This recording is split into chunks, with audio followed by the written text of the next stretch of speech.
So, good morning, everyone, and happy Friday.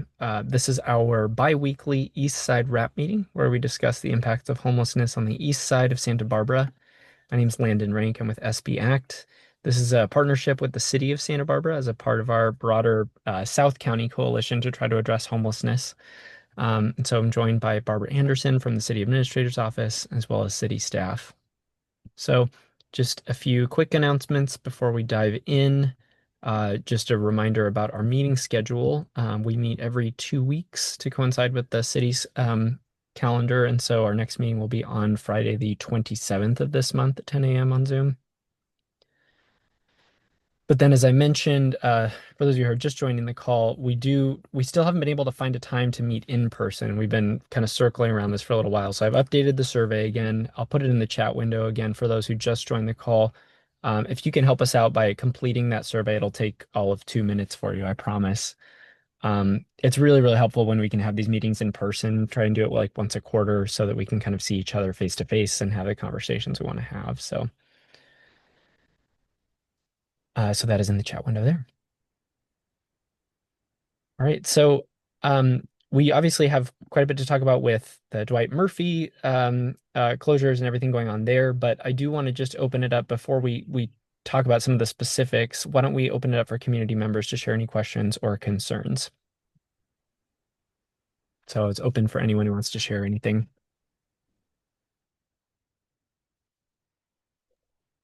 I'll share a few observations. I noticed that there's a few more individuals clustering around paths recently that where there's dark trucks that you can't really look into that kind of slowly pull over, and these individuals are talking to, and so it looks like maybe some riffraff is coming back to that focus area where we had before. So, but that's all I got. Thank you, Okay. Susie. We can, I'll put that on our list, Susie, to see if we can start increasing the frequency that we go by there.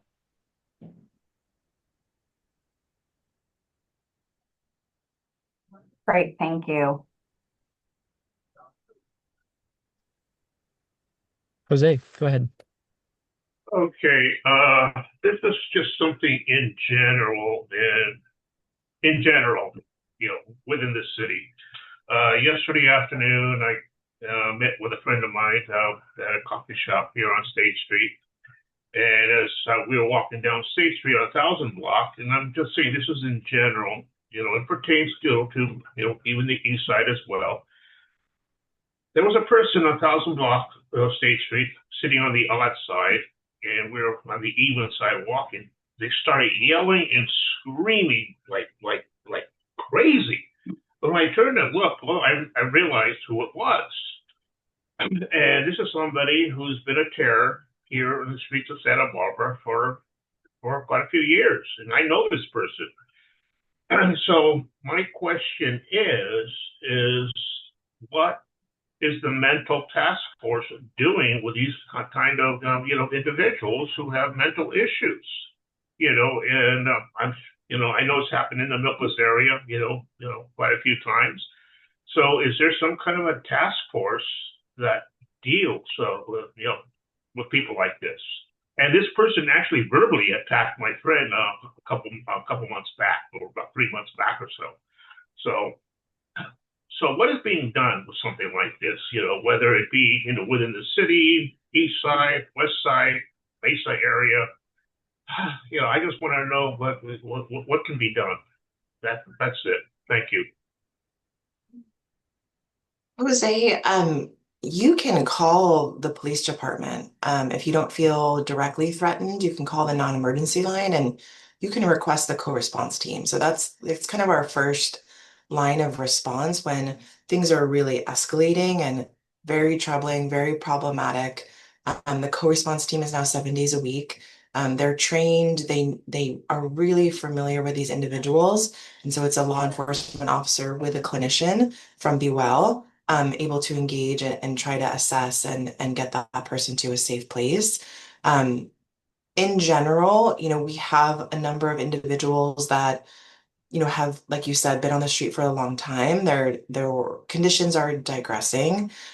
We are working with our Act on Homelessness Collaborative, and Landon has done an incredible job pulling and elevating a list of high priority individuals that have a level of high acuity needs that really need engagement directly from behavioral wellness. So it's unfortunate that we have more people with those high acuity needs than we have behavioral wellness trained clinicians to respond.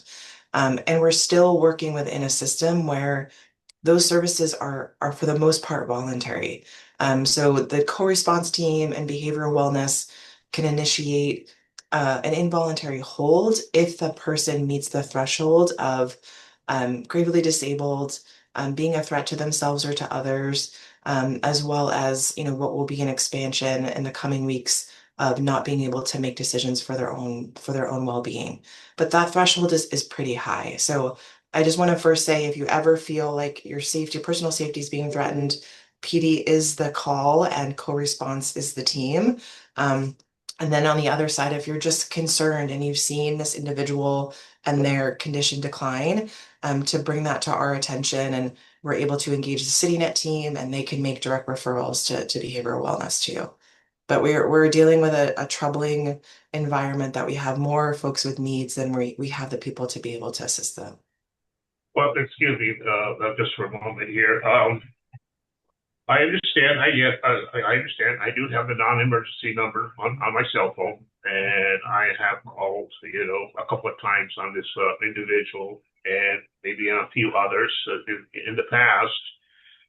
But the thing is, the response time sometimes, depending on how busy the SBPD is, it could be anywhere, half an hour to an hour before anybody show up, and by the time they show up, these individuals are gone.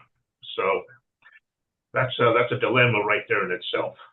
Yeah, And I understand it. I understand, because our officers, they're busy running around with other calls. So it's not it's response time could be anywhere within five. Like I said, it could be anywhere 10 minutes or over an hour. So yeah, so that's Um, and I appreciate your understanding and being able to recognize the reality of the resources that we have at the police department. And even though that may be the case, and sometimes we do have delayed responses because of other calls for service that are a higher priority for public safety and preservation of life.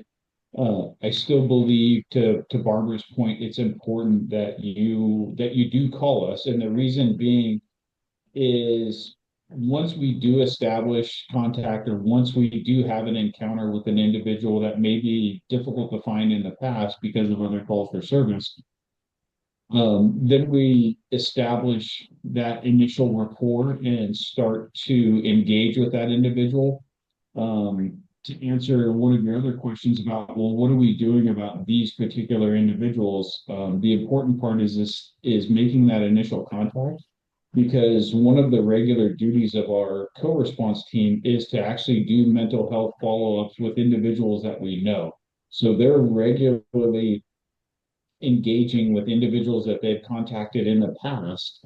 One, to try and keep up with them, make sure that they're getting the services that they need, or finding a way to get them to the services that they need, as well as responding to individuals that are experiencing crisis at that moment, right? That's going to take priority, but any other time that they have free time, the bulk of it is through mental health follow-up or risk assessment type activities that apply to not only our agency, but also we help out with the sheriff's office when they respond to areas within our jurisdiction.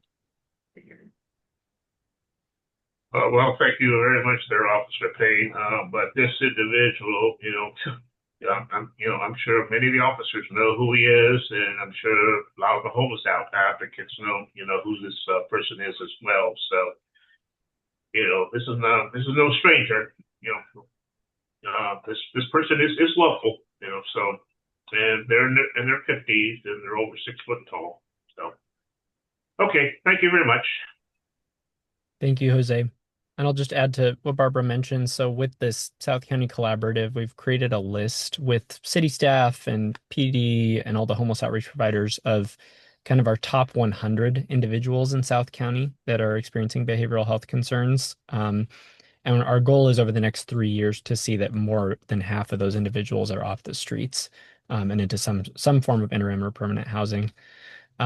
So with that, it is important. It sounds like this individual is probably already on our radar, but if there are individuals that you have not seen before, it is really important to report that. Even if the response isn't able to happen right away, it helps us to get it on our radar so that hopefully we can then start targeting that individual for the resources that they might need. I'll also just mention, I don't have all the specifics of this, but the County Department of Behavioral Wellness was presenting at the Board of Supervisors this Tuesday about some of their new programs that will be coming online through new state funding. And there will be more mental health beds at some point down the road here in our county. This is sorely lacking, but would provide a little bit more opportunity for people to have a place to go that would be an inpatient situation for individuals who need it. Thank you very much, Landon. Appreciate that. Of course, it won't be enough. I'll just name that now, but it will be more than what we have now. So, other questions or concerns? Go ahead, Chris. Let me unmute here. Oh, you're unmuted Oh, already. okay, great. Do you need people to go to the county administration office on Tuesday to speak to that? That ask for more beds for They are mental? they're already planning on it. They presented this last Tuesday Oh, about last Tuesday. this. Yeah, yeah. I don't have the specifics on it, but yeah. Okay, thanks. We'll let you know if there are opportunities to advocate though, because that's something that is important for getting people off the streets. And I'm happy to do that. Thank you. Anything else? All right. Maybe Barbara, can I turn it to you first just to share briefly about what you've learned about preliminary results from the 2025 point in time count for Santa Barbara? Yeah, so also at the County Board of Supervisors meeting this week was a homelessness update. And so they did share the results from the 2025 point in time count. We don't have our level of detail specific to the city of Santa Barbara yet, but they did give me an overview that our count has increased again this year. So from 987 individuals to 1,045. It's an increase of 58.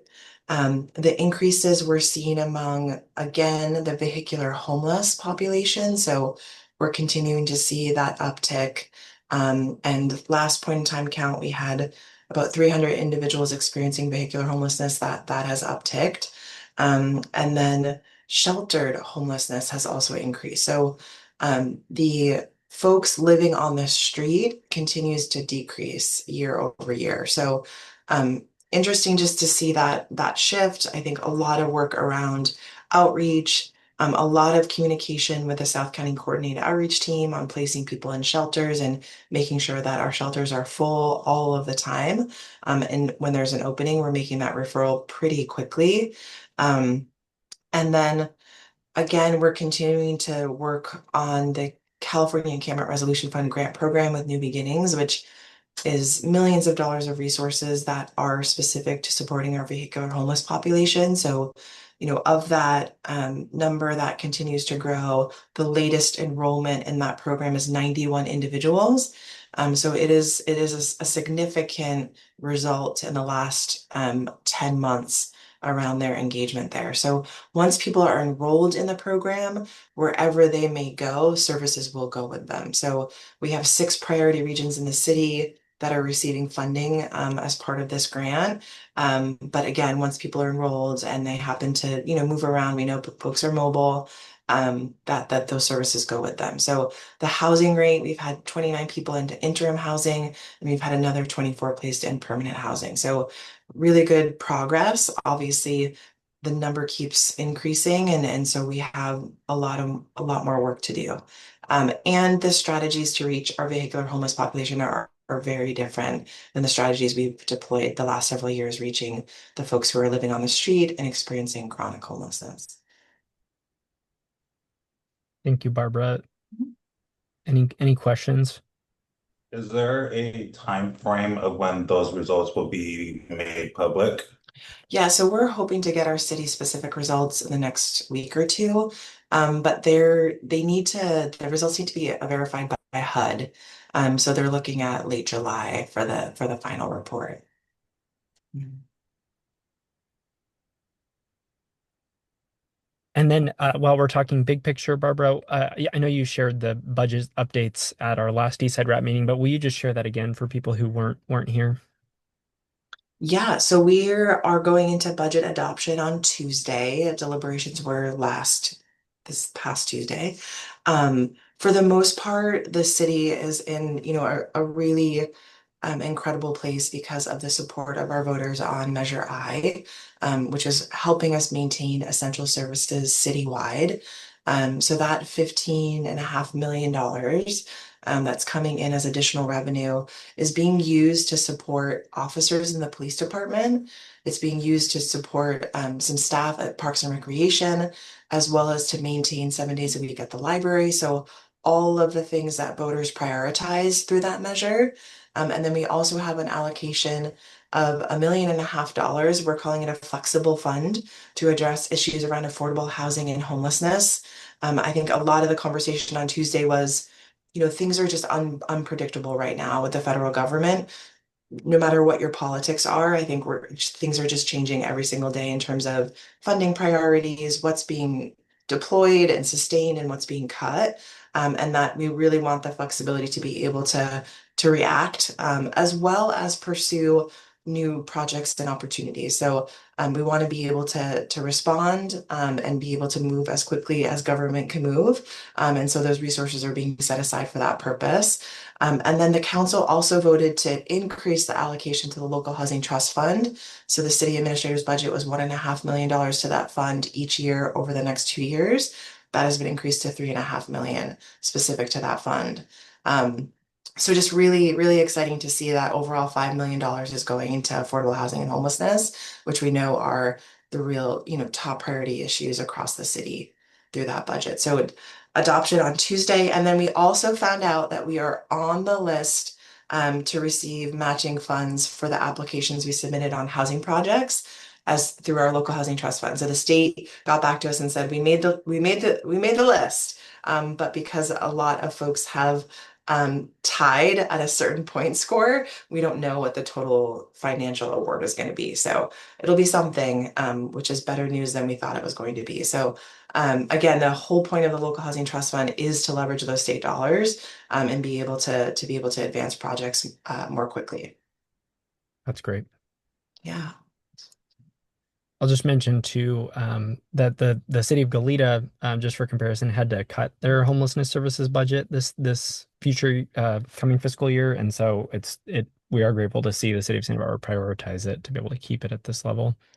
I hate to get into the weeds, but I think some people are interested. The permanent local housing allocation, which is a $75 fee on real estate transactions that is reallocated back to a local jurisdiction by the state, specifically for housing and homelessness. Those transactions were obviously down with mortgage rates being higher the last couple of years. So our funding for that was cut in half. And so without Measure I, we would not have been able to maintain our homeless services at all. So Measure I is backfilling homeless services, and then we have this flexible allocation beyond that. Thank you. Mhm. Any questions?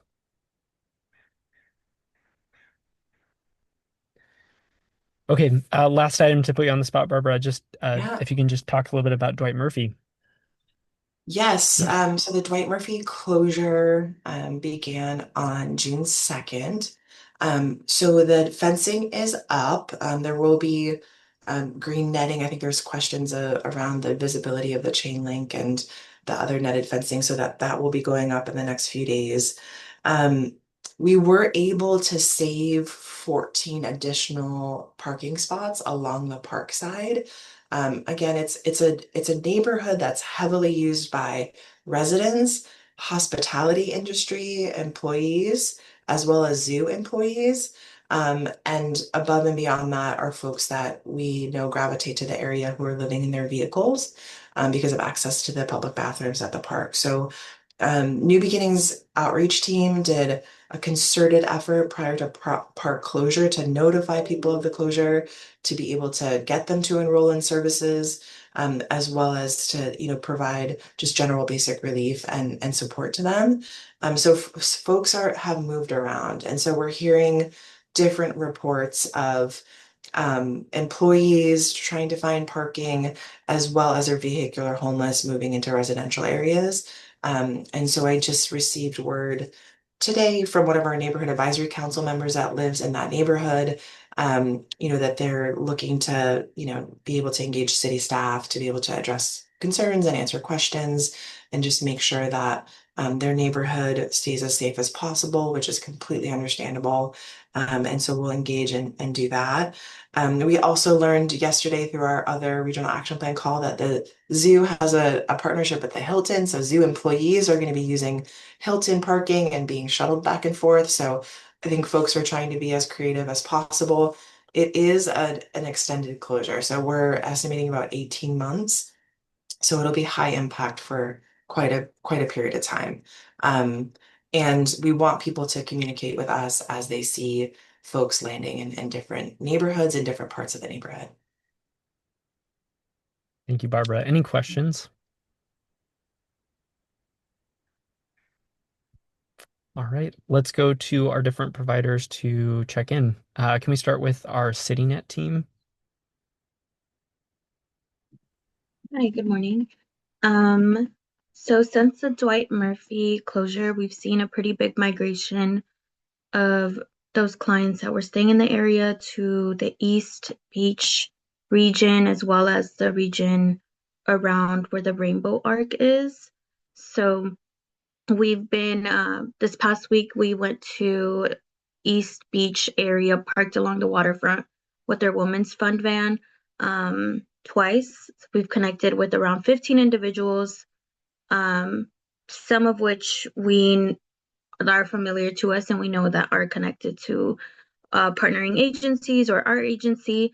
Um, Unfortunately, since it is our first time meeting some of these folks, they kind of have um, hesitancy to release any information about them. So we're just going to continue visiting the region and trying to get more information and trying to redirect them back to case managers that they do have, or trying to get them to enroll into services.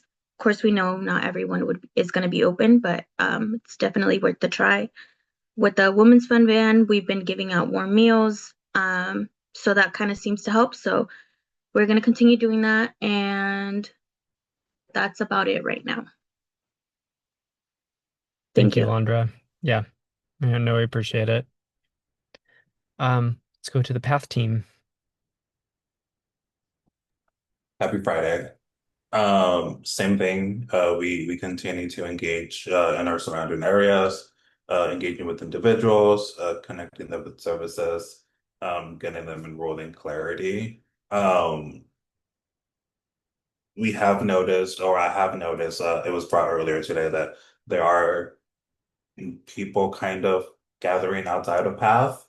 Um, it feels like it's here and there, if that makes sense. Like there's some days where it's populated and there's some days where it's not. But we have made that observation as well. But other than engaging with individuals, just continuing to do the same thing.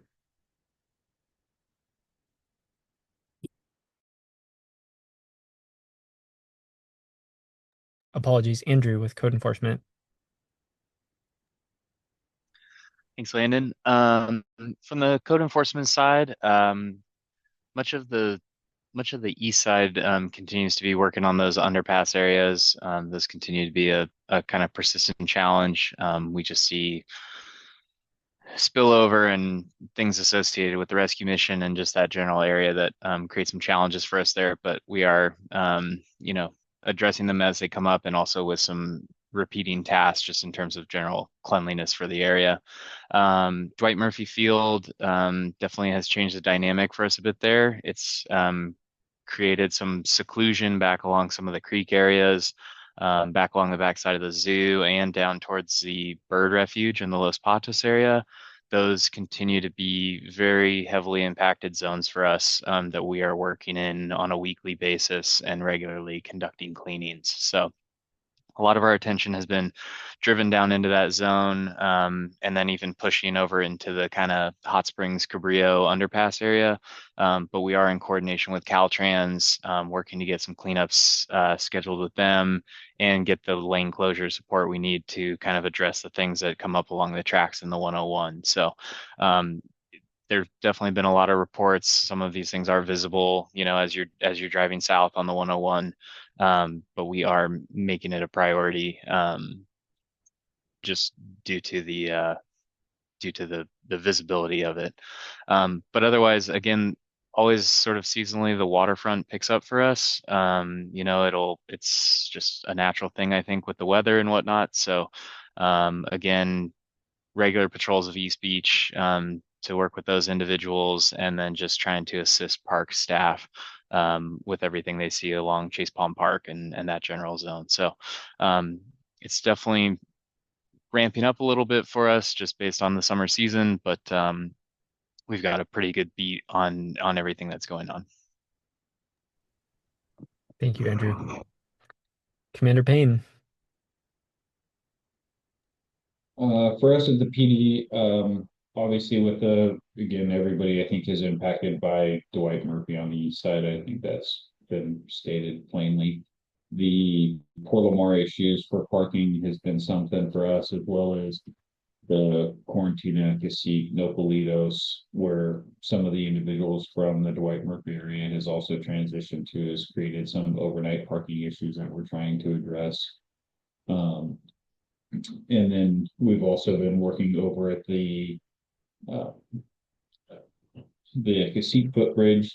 We've had some other activity going on over there, and not necessarily 100% homelessness type issues, but combination of issues over there that we've been trying to address more of that. And then with Susie's point, we'll work on trying to maybe work with Oscar and everybody at PATH to try and address the congregation that sounds like it's starting to become a new thing again. Or so that's about it for us.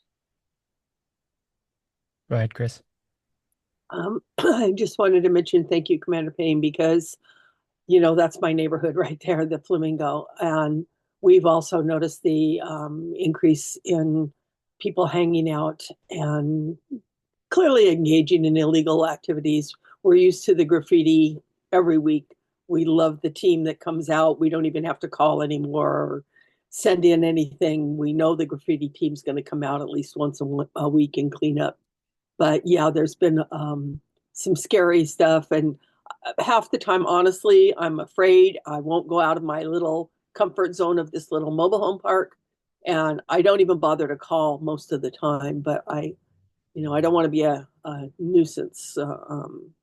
But maybe I'll start calling more often again. I don't know. Anyway, yeah, that area has been, we had that horrible killing there not too many years ago. And it's always been a little bit of a scary neighborhood. So there's that. Thank you. Just in general, just keep making a plug. I think this isn't really for the people on this call because I know you all know, but just for the recording, to keep using SB Connect, especially because of the people that are being moved around. It's really, really helpful the more you can report when you see individuals so that we know where to send outreach teams. All right. Barbara, anything else from the city that you wanted to share? Good question.